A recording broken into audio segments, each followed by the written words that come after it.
මෙතන 20 කියලා දාලා තියෙන්නේ. මේ එතකොට මේකේ තියෙන අග ඉලක්කම් 3 එකතුව තමයි 16 විදිහට සඳහන් කරලා තියෙන්නේ. ඒ විදිහට මේකේ සංඛ්‍යා රටාව නිර්මාණය වෙලා තියෙනවා. එතකොට මේකට උත්තරය වෙන්නේ 2918. ඒ කියන්නේ මේකෙදිත් වෙලා තියෙන්නේ මේ 7යි 9යි 5යි 8යි එකතු වුනහම එකතුව 29යි. එතකොට අවසාන ඉලක්කම් 3 එකතු වුනහම එකතුව 18යි.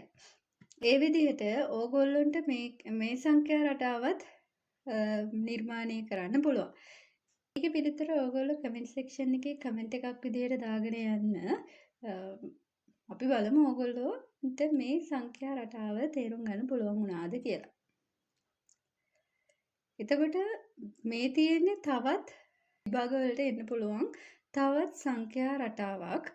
ඒකෙදි වෙලා තියෙන්නේ මේ පළවෙනි ඉලක්කම් තීරුවේ තියෙන ඉලක්කම් අනිත් පැත්තට තමයි දෙවෙනි තීරුවේ ලියලා තියෙන්නේ. ඒ ලියද්දී පළවෙනි තීරුවේ තියෙන අවසාන ඉලක්කමට එකක් එකතු කරලා තමයි දෙවෙනි තීරුවේ පළවෙනි ඉලක්කම තියෙන්නේ.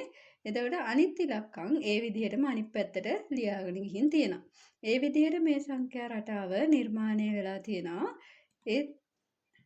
ඒ සංඛ්‍යා රටාවත් එක්ක පිළිතුරු බවට පත් වෙන්නේ 4යි 6යි 3යි 7යි.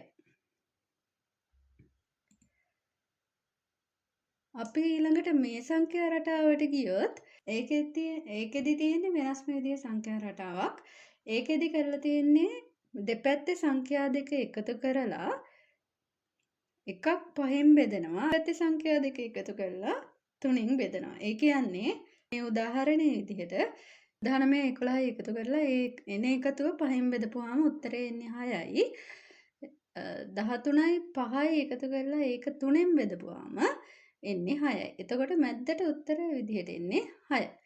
මේ සංඛ්‍යා රටාව අපිට ක්‍රම දෙකකින් නිවැරදි උත්තරය හොයාගන්න පුළුවන්. එකක් තමයි මේකේ 5න් 3ක් අඩු වුණාම උත්තරය 2යි.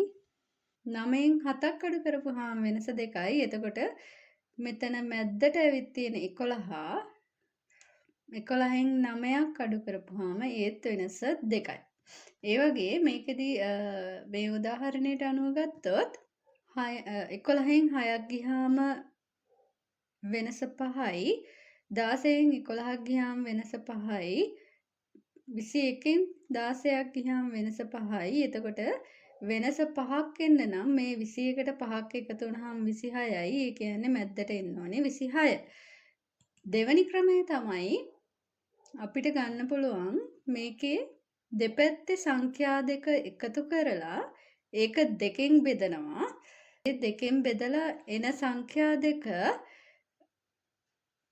එකතු කරලා ඒකෙන් එකක් අඩු කරාමත් මේ මැද්දේ එන අගය අපිට හොයාගන්න පුළුවන්. ඒ කියන්නේ මේ උදාහරණයේ විදිහට ගත්තොත් 16යි 6යි එකතු කරපුවාම එකතුව 22යි. ඒක දෙකෙන් බෙදපුවාම 11යි උත්තරේ එන්නේ. අනිත් සංඛ්‍යා දෙක 11යි 21යි. 11යි 21යි එකතු කරපුවාම උත්තරය 32යි. ඒක දෙකෙන් බෙදපුවාම පිළිතුර 16ක් එනවා. එතකොට මේ එන පිළිතුරු දෙක 16 සහ 11 එකතු කරලා ඒකෙන් එකක් අඩු කරපුවාම අපිට නිවැරදි පිළිතුර 26 විදිහට හොයාගන්න පුළුවන්. ඒ ක්‍රම දෙකටම අපිට මේ සංඛ්‍යා රටාවේ නිවැරදි පිළිතුර හොයාගන්න පුළුවන්. අපි මේකෙදී ඔයගොල්ලන්ට එක ගානක් දුන්නා ඒකේ හදලා උත්තරේ දාන්න කියලා.